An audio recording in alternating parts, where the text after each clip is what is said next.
கல்யாணத்துக்கு வரன்னு பார்க்குறப்போ பொண்ணுங்களுக்கு இந்த டென்ஷன் நிறையா இருக்கும். நமக்கு வர்றவன் நல்ல கணவனாக இருக்கணும், எங்கள் அப்பா என் மேலே பாசமாக இருந்த மாதிரி அவரும் இருக்கணும், எங்கள் வீட்டில் பார்த்துக்கிட்ட மாதிரி அவரும் என்னைய பார்த்துக்கணும் அப்படின்ற மாதிரியான எண்ணம் ரொம்ப ஜாஸ்தியாக இருக்கும். சரி, இந்த ஜாதகம் வரிசையாக வருதில்ல, இதில் எப்படிப்பா அதை கண்டுபிடிக்கிறது அப்படின்னா ஈஸியாக கண்டுபிடிக்கலாம்.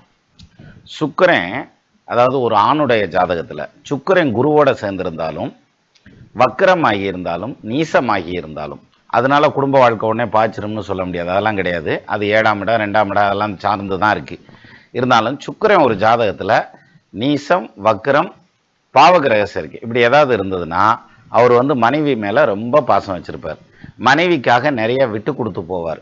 மனைவிக்காக வந்து மாமனார் மாமியாரோட அனுசரித்து போவார், மச்சினனோட அனுசரித்து போவார், அவங்க வீட்டுக்கு செலவு கூட பண்ணுவார்.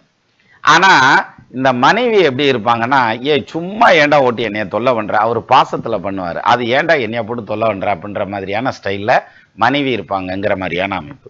மொத்தத்தில் சுக்கிரன் ஏதோ ஒரு விதத்தில் பாதிக்கப்பட்டிருக்கார்.